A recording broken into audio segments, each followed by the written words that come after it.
Tayo ay natitipon sa ngalan ng Ama, ng Anak at ng Espiritu Santo. Amen. Ang pagpapala ng ating Panginoon Jesucristo, ang pag-ibig ng Diyos Ama, at ang pakikipagkaisa ng Espiritu Santo naway suminyong lahat. At sumainyo rin. Mga kapatid, mga kapanalig, ngayon po sa ating Ebanghelyo ay maririnig natin ang kababalaghan ng ating Panginoong Jesucristo sa pagpapagaling ng mga may sakit. At gayon din ay may mga tao o may kaibigan na umaakay sa ating mga may sakit na ilapit kay Jesucristo. At tayo rin inaanyayahan sa araw na ito sa Ebanghelyo natin na ilapit natin ang ating mga minamahal na mga may sakit sa puso ng ating Panginoong Jesucristo. Kaya mga kapatid, aminin muna natin ang ating mga kasalanan upang tayo maging karapat-dapat gumanap sa banal na pagdiriwang at pagpapala ng kagalingan. Tayong lahat, inaamin ko sa makapangyarihang Diyos at sa inyo, mga kapatid, na lubha akong nagkasala sa isip, sa salita at sa gawa, at sa aking pagkukulang. Kaya isinasamo ko sa mahal na Birheng Maria, sa lahat ng mga anghel at mga banal, at sa inyo, mga kapatid, na ako'y panalangin sa Panginoong ating Diyos. Kawaan tayo ng makapangyarihang Diyos, patawarin tayo sa ating mga kasalanan, at patnubayan tayo sa buhay na walang hanggan. Amen. Panginoon, kawan mo kami, kawan mo kami. Panginoon, kawan mo kami, kawan mo kami. Kristo, kawan mo kami, kawan mo kami. Kristo, kawan mo kami, kawan mo kami. Panginoon, kawan mo kami, kawan mo kami. Panginoon, kawan mo kami, kawan mo kami. Manalangin tayo.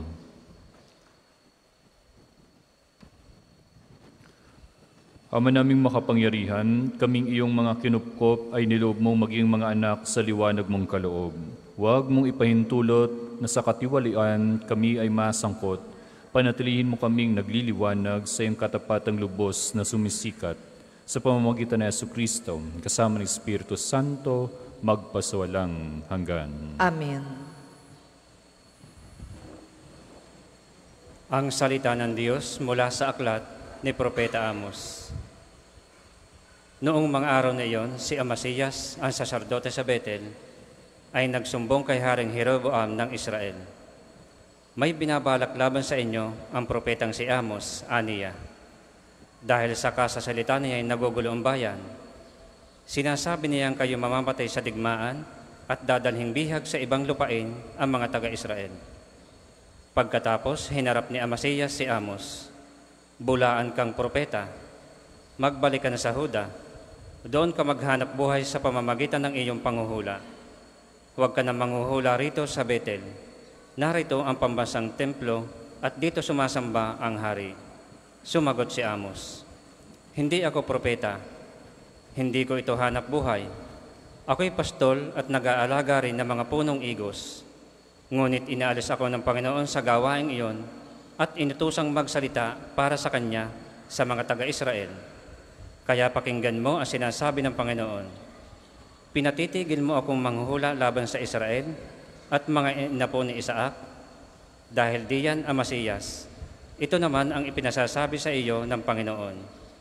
Ang asawa mo'y magiging isang masamang babae sa lungsod at masasawi sa larangan ng digmaan ang mga anak mo. Paghahati-hatian ng iba ang iyong lupain at ikaw ay mamamatay sa isang bayang di kumikilala sa Panginoon. Ang mga taga-Israel ay dadalhing bihag sa ibang lupain. Ang salita ng Diyos. Salamat sa Diyos. Ang tugon po sa salmo, matuwid ang kahatulan ng Panginoon ng tanan. Matuwid ang kahatulan ng Panginoon ng tanan. Ang batas ng Panginoon ay batas na walang kulang. Ito'y utos na ang dulot sa tao ay bagong buhay. Yaong kanyang mga batas ay mapagtitiwalaan, nagbibigay ng talino sa lahat ng kaisipan. Matuwid ang kahatulan ng Panginoon ng tanan. Ang tuntuning ibinigay ng poon ay wastong utos. Liligaya ang sinuman kapag ito ay sinunod. Ito'y wagas at matuwid pagkat mula ito sa Diyos. Pangunawa ng isipan, iyong bungang idudulot. Matuwid ang kahatulan ng Panginoon ng tanan. Yaong paggalang sa poon ay marapat at mabuti. Isang banal na tungkulin na iiral na parati.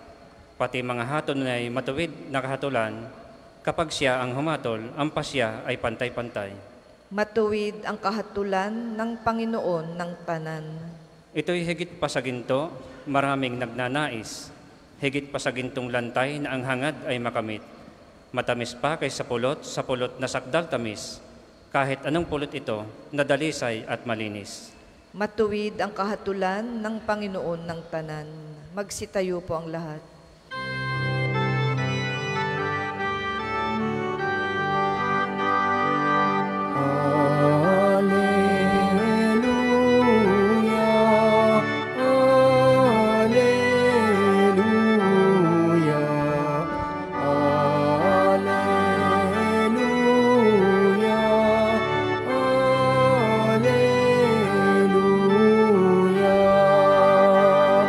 Pinagkasundo ni Kristo ang Diyos at mga tao, kaya't napatawad tayo.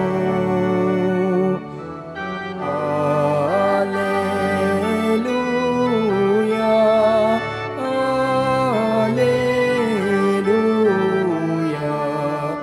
Alleluia,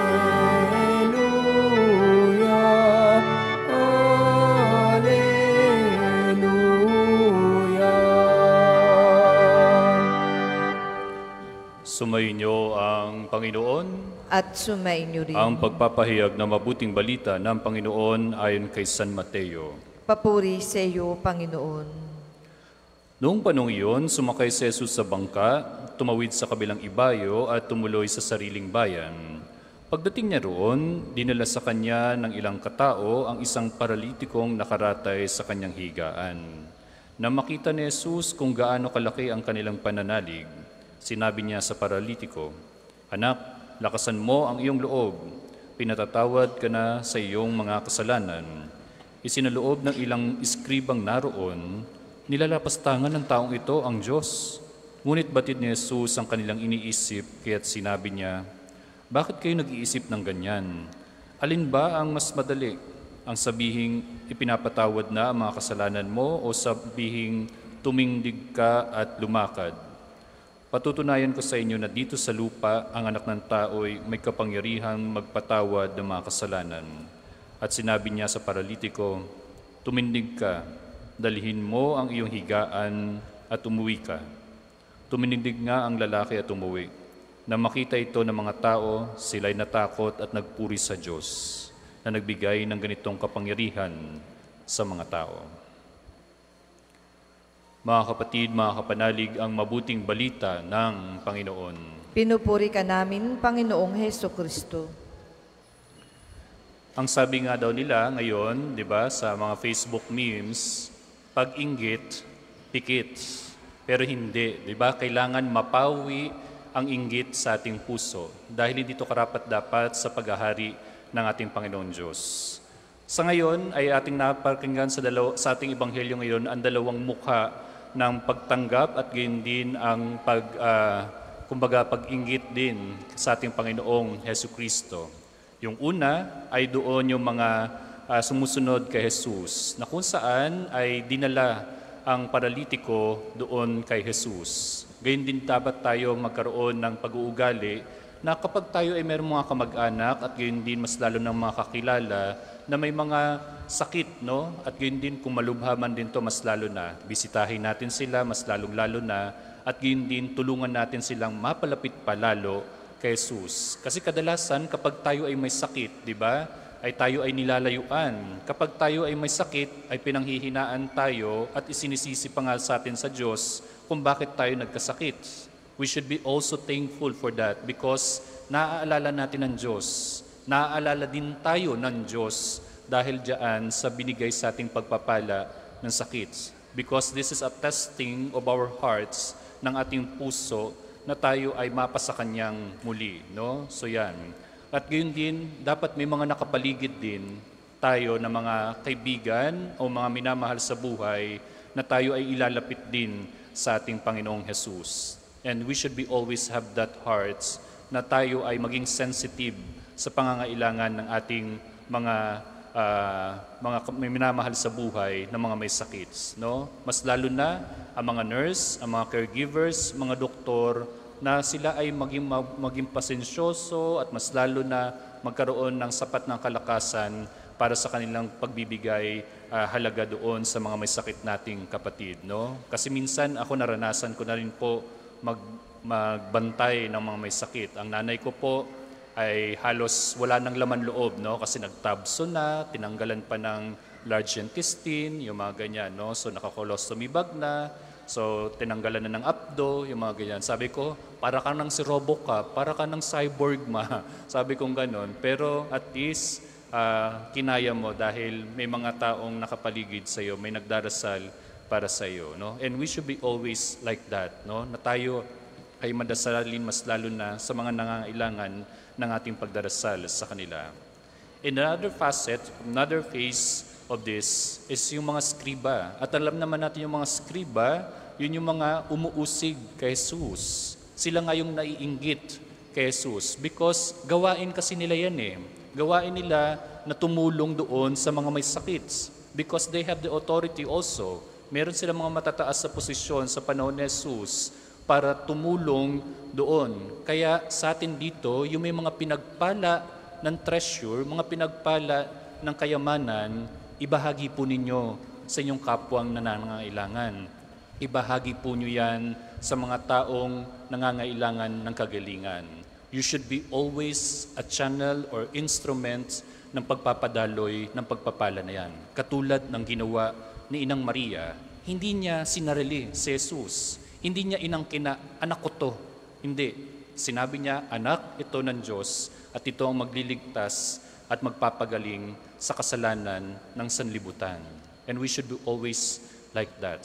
Hindi dapat laging naiinggit katulad ng mga eskriba at gayon din, lagi na lang negativity ang nakikita. Di ba? Mas lalo na ito, if you are in the parishes, no? Sa mga lingkod simbahan natin ito, minsan naghihilahan.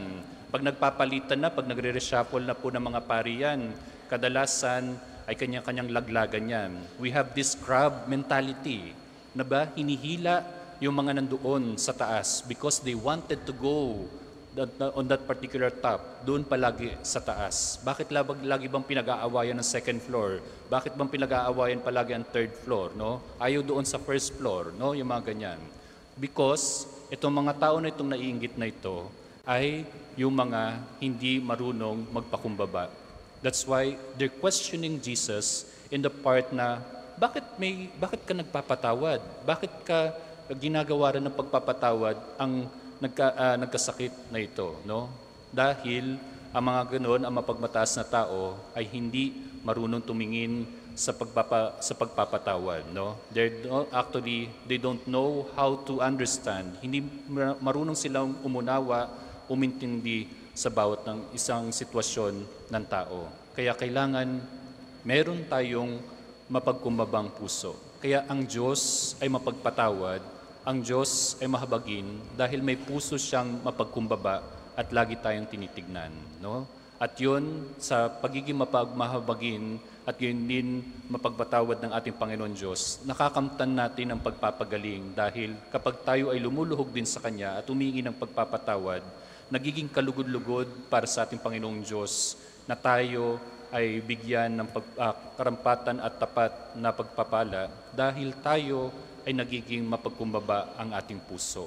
Lumuluhog tayo sa Kanya, nanunumbalik tayo sa Kanya. Kaya dito sa ating ebanghelyo ngayon ay hinahamon tayo na maging katulad ng mga kaibigan ng may sakit na ito, na sila ay mapagkumbaba, dalisay ang kanilang puso at ilalapit palagi doon sa ating presensya ng ating Panginoon Diyos. Ilalapit natin doon sa puso ng ating Panginoong Diyos. Lagi nating sasalubungin ang ating Panginoong Hesukristo sa tuwing siya ay dumadaong mula sa kanyang bangka at bumababa, at gayon din ay tayo ay nananabik sa kanyang pagmamahal, sa kanyang pag-ibig na wagas para sa atin, upang tayo ay palaging magaling, upang tayo ay lagi natin makamtan ang kagalingan ng ating puso, ng ating isip, mas lalo na ang ating diwa, para tayo ay karapat-dapat pumasok sa kaharian ng ating Panginoong may kapal. Para po sa mga maghahandog ng sobre, pakihulog na lamang po sa buslo.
Magsitayo po ang lahat.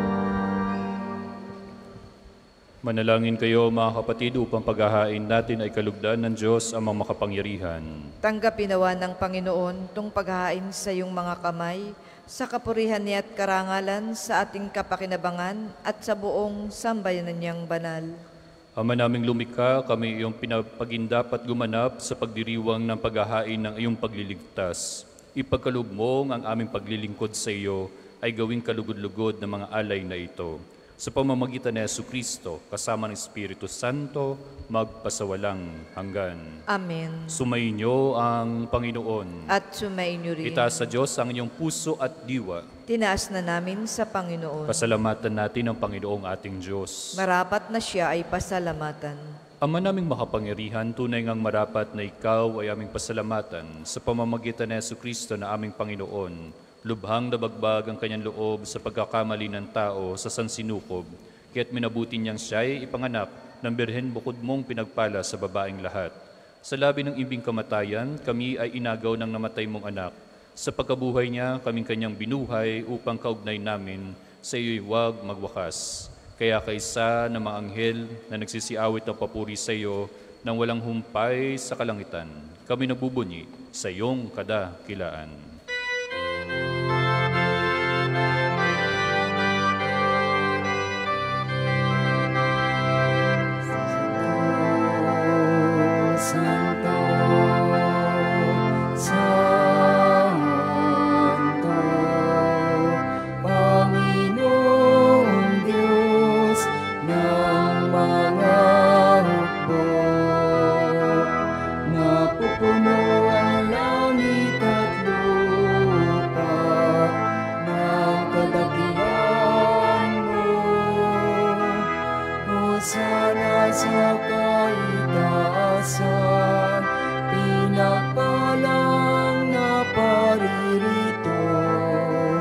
Sa ngalan ng Panginoon, Hosana sa kaitaasan, Hosana sa kaitaasan. Kung hindi po kayang lumuhod, ay manatili pong nakatayo ng may paggalang. Ama naming banal, ikaw ang bukal ng tanang kabanalan, kaya't sa pamamagitan ng iyong Espiritu gawin mong banal ang mga kaloob na ito upang para sa amin maging katawan at dugo ng aming Panginoong Hesu Kristo. Bago niya pinagtiis ang kusang loob na maging handog, hinawakan niyang tinapay, pinasalamatan kanya. Pinaghati-hati niya yon, inabot sa kanyang mga alagad at sinabi, "Tanggapin ninyo lahat ito at kanin. Ito ang aking katawan na ihahandog para sa inyo."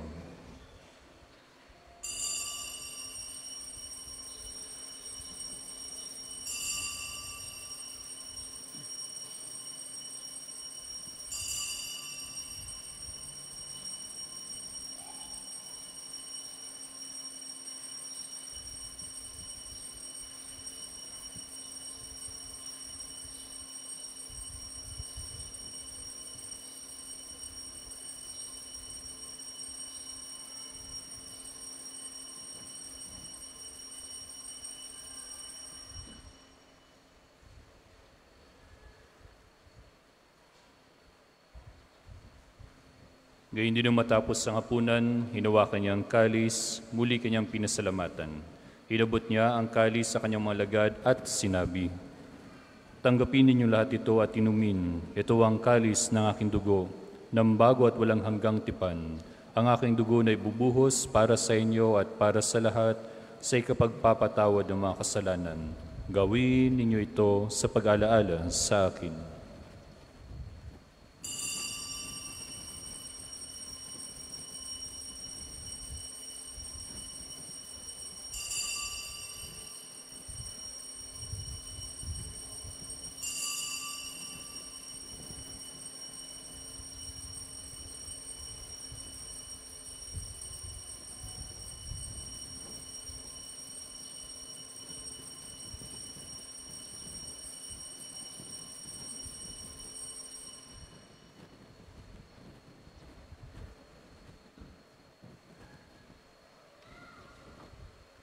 Mysterium Fidei.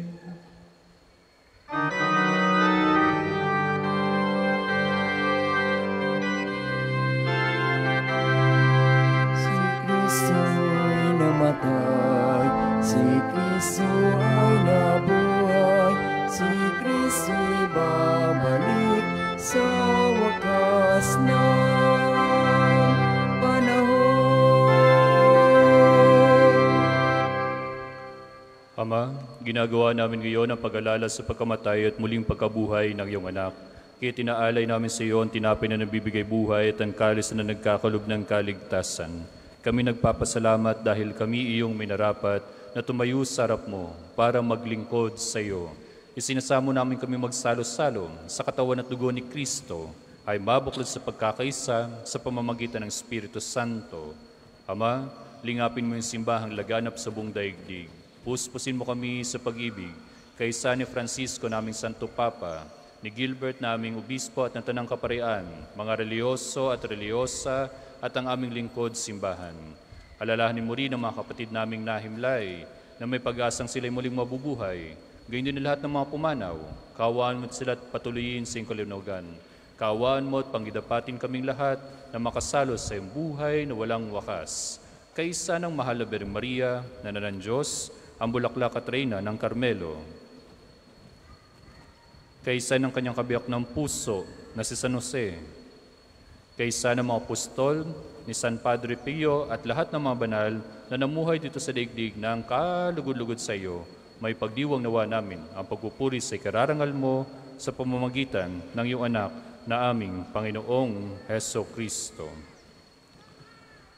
Per ipsum cum ipso enan ipsum, est tibi Deo Patri omnipotenti, in unitati Spiritus Sancti, omnis honor et gloria, per omnia saecula saeculorum.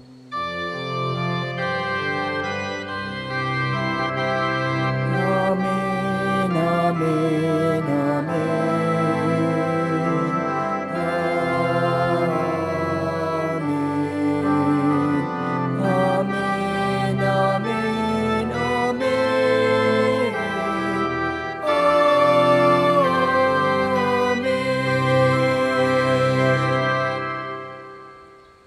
Sa tagubili ng mga nakagagaling na utos sa turo ni Jesus na Panginoon natin at Diyos, ipahayag natin ng lakas loob. Ama namin, sumasalangit ka, sambahin ang ngalan mo, mapasamin ang kaharian mo, sundin ang loob mo dito sa lupa para nang sa langit. Bigyan mo kami ngayon ng aming kakanin sa araw-araw,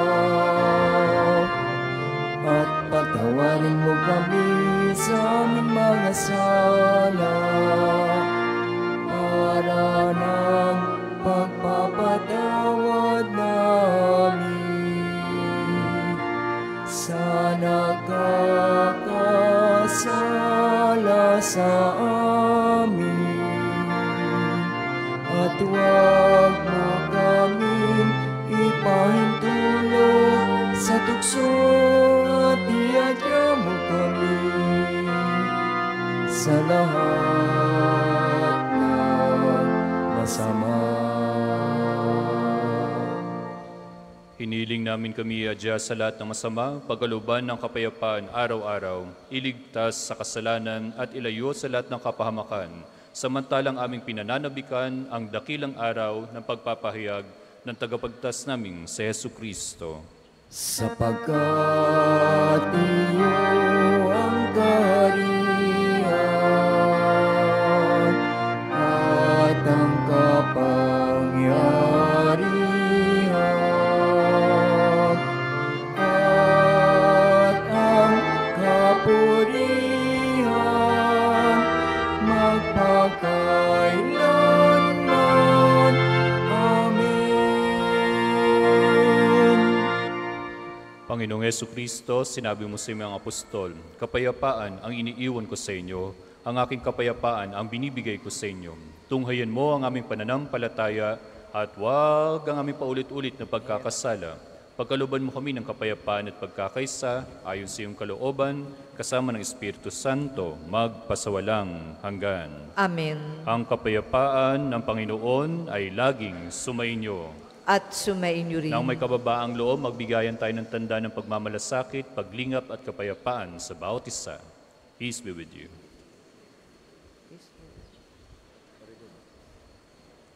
Kordero ng Diyos na nag-aalis ng mga kasalanan ng sanlibutan, maawa ka sa amin. Kordero ng Diyos na nag-aalis ng mga kasalanan ng sanlibutan, maawa ka sa amin. Kordero ng Diyos na nag-aalis ng mga kasalanan ng sanlibutan, ipagkaloob mo sa amin ang kapayapaan. Kung hindi po kayang lumuhod, ay manatili pong nakatayo ng may paggalang. Mga kapatid, mga kapanalig, ito ang mapagpatawad at mapagpagaling na puso ni Jesus. Ito ang kordero ng Diyos. Ito nag-aalis ng mga kasalanan ng sanlibutan, mapalad ang mga nayahan sa kanyang banal na piging. Panginoon, hindi ako karapat-dapat na magpatuloy sa iyo, ngunit sa isang salita mo lamang ay gagaling na ako. Ipagsanggalang nawa tayo ng katawan at dugo ni Kristo para sa buhay na walang hanggan. Amen.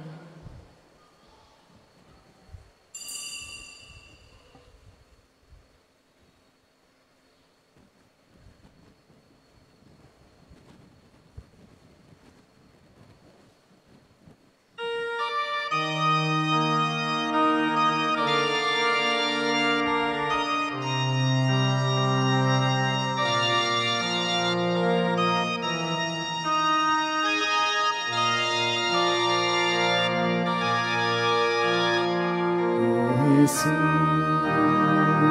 ilumin mo aking sugatan puso, nang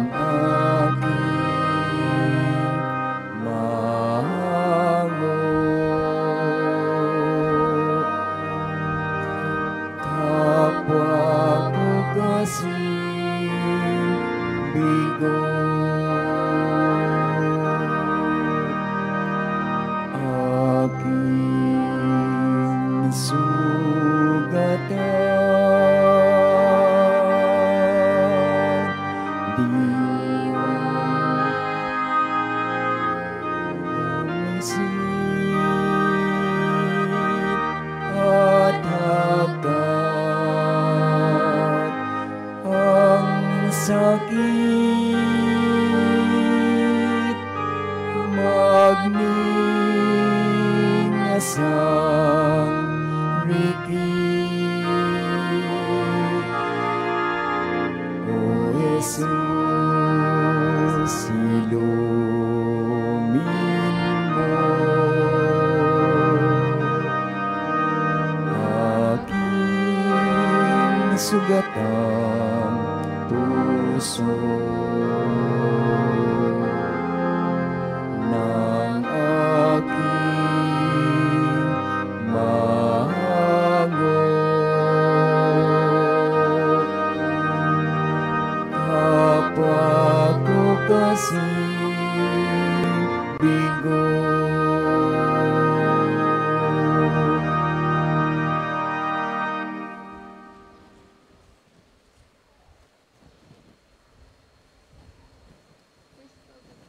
Ang second collection po ay para sa patuloy na pagpapaunlad ng parokya at pambansang dambana ni Santo Padre Pio at para sa mga pangangailangan ng matatanda at may sakit na mga pari ng Archdiocese ng Lipa.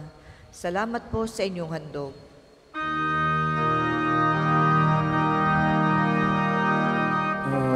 Aking sugatan, diwa't katawan ay gawin daan ng iyong kaligtasan. O Jesus, ilumin mo aking sugatang puso ng aking mahalo. Kapwa ko kasing bigo.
Tayo po ay magsitayo.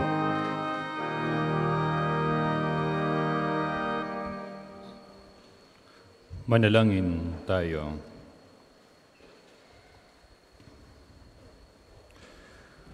Ama naming mapagmahal, buhayin nawa kami ng aming inihain at pinagsaluhan upang kaming pinabuklod sa pag-ibig mo kailanman ay magkaroon ng bungang lagi naming maiaalay sa pamamagitan ni Jesucristo kasama ng Espiritu Santo magpasawalang hanggan. Amen. Panalangin ng pagtitiwala kay Santo Padre Pio, tayo pong lahat. Padre Pio, taga Pietrelcina, mongheng banal, pintakasing santo ng milenyong kasalukuyan, gabay namin sa pagtahak sa landasing makalangit, takbuhan sa pangangailangan, huwaran ng pagtitiis. Sa iyo namin nilalapit aming mga kagipitan, sa iyo po ay binibilin kalusugan at kabuhayan. Di man karapat-dapat kami po ay pagbigyan, bendisyonan at basbasan, maging ganap sa buhay. Lumayo nawa kami, umiwas sa kasalanan, lumapit lagi sa Diyos, maging matatag at matibay. Sa mabuting balita ng pagliligtas, turuan mo kami nawa. Sa tuwina ay makinig, magnilay at sumampalataya. Amin pong pakiusap itong mga kahilingan. Puso ay nagsisisi, nagtitikang taimtiman. Di na muling magkasala, sunod lagi sa Diyos Amang, kaisa ng Espiritu at ni Jesus na tagapamagitan. Amen. Ang lahat po ay magsiupo para po sa mga patalastas. Una, sa inyong pagdalaw sa pambansang dambana, mangyaring pakaingatan ng inyong mga personal na gamit. Hangad namin ang isang matiwasay at maayos na pagbisita sa National Shrine. Ikalawa, sa paligid po ng simbahan ay may makikita kayong QR code. Paki-scan po at pakilagay ng hinihinging detalye na tulong sa pagsasaayos ng mga datos ng mga pilgrims and devotees na bumibisita dito. Asahan po ninyong sa pamamagitan ng batas ng Data Privacy Act of 2012 ay iingatan namin ang inyong mga private information.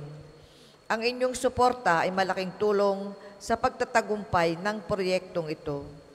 Ikatlo, ay magkakaroon ng kumpilang pamparokya dito sa pambansang dambana para po sa may mga edad na 12 pataas na nagnanais magpakumpil. Kayo po'y magpalista na sa opisina ng parokya hanggang 9 ng Agosto lamang. Ikalima, ngayong Sabado, 6 ng Hulyo, ay unang Sabado ng buwan. Mayroon po tayong prosesyon sa karangalan ng Mahal na Birhen sa ganap na 5 ng umaga na sisimulan natin sa may harap ng Fountain of Hope. Ang mga sasama ay inaanyayahang magdala ng kandila. Ang susunod pong banal na misa ay sa ganap na 2 ng hapon. Maraming salamat po at mangyaring panatilihin natin ang kalinisan, katahimikan at diwa ng pananalangin sa loob at labas ng ating mga simbahan. Magsitayo na po ang lahat para sa pagbabasbas ng religious articles. Mga kapatid, mga kapanalig, manalangin tayo sa Diyos sa makapangyarihan upang tayo ay maging kawangis ni Kristo sa taimtim na pagdalangin sa tulong ng mga larawan at mga dasalan. Pakitaas po ang inyong mga nobinaryo, rosaryo o ang imahe na dala ninyo. Manalangin tayo. O Panginoong Diyos, Ikaw ang bukal ng lahat ng pagpapala at biyaya. Ibuhos mo ang iyong bendisyon sa mga gamit na ito ng pananalangin, mga rosaryo, imahen, dasalan na nagpapaalala ng iyong kabutihan, kabanalan at pagmamahal sa amin, upang ang lahat na dumulog at magdasal gamit ang mga ito ay magtamo ng iyong awa at biyaya. Luwin mong tularan nila ang kabanalan at aral ng Panginoon at ng mga santo magpasawalang hanggan. Amen. Ama namin, sumasalangit ka, sambahin ng ngalan mo, mapasa amin ang kaharian mo, sundin ang loob mo dito sa lupa para ng sa langit. Bigyan mo kami ngayon ng aming kakanin sa araw-araw, at patawarin mo kami sa aming mga sala, para ng pagpapatawad namin sa nagkakasala sa amin. At huwag mo kaming ipahintulot sa tukso, at iadya mo kami sa lahat ng masama. Amen. Aba, Ginoong Maria, napupuno ka ng grasya. Ang Panginoong Diyos ay sumasa iyo. Bukod kang pinagpala sa babaing lahat, at pinagpala naman ng iyong anak na si Jesus. Santa Maria, Ina ng Diyos, panalangin mo kaming makasalanan, ngayon at kung kami mamamatay. Amen. Luwalhati sa Ama, sa Anak, at sa Espiritu Santo, kapara nung una, ngayon, at magpasawalang hanggan. Amen. Aba, Ginoong Maria, napupuno ka ng grasya. Ang Panginoong Diyos ay sumasa iyo. Bukod kang pinagpala sa babaing lahat, at pinagpala naman ng iyong anak na si Jesus. Santa Maria, Ina ng Diyos, panalangin mo kaming makasalanan, ngayon at kung kami mamamatay. Amen. Luwalhati sa Ama, sa Anak at sa Espiritu Santo, kapara nung una ngayon, at magpasawalang hanggan. Amen. Luwalhati sa Ama, sa Anak, at sa Espiritu Santo, kapara nung una ngayon, at magpasawalang hanggan. Amen.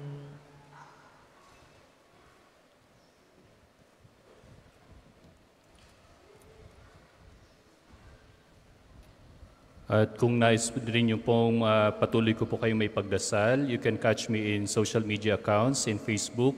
Just type Dasal Pasyal ni Papa Bear. At lahat dun po ng inyong mga intensyon mula sa anibersaryo, kaluluwa, kalusugan, pagpapagaling ay pagdadasal ko po na. Yung pagkukulam, hindi ko po kaya yun ha. Huwag niyo na pong ilagay po doon. At the same time, i-promote ko lang po ang aking program sa Radyo Veritas 846 tuwing Wednesday at saka Thursday. Sa programa po ng Katoktahanan sa ganap po ng alas 9 hanggang alas 10 ng umaga. Kasama po si Miss Chichi Robles at si Miss Boots Ansonroa. Ako po yung misyonaryong Galang Oso, ang inyong Papa Bear, Reverend Padre Miguel Juarez Condes, na nagsasabing sumainyo ang katotohanan. Sumainyo ang Panginoon. At sumainyo rin. At pagpalain kayo ng makapangyarihang Diyos, Ama, Anak, at ng Espiritu Santo. Amen. Nahihain na natin ang banal na misa. Humayo kayo mapagmalasakit at mapaglingap sa inyong kapwa tulad ni Kristo. Salamat sa Diyos.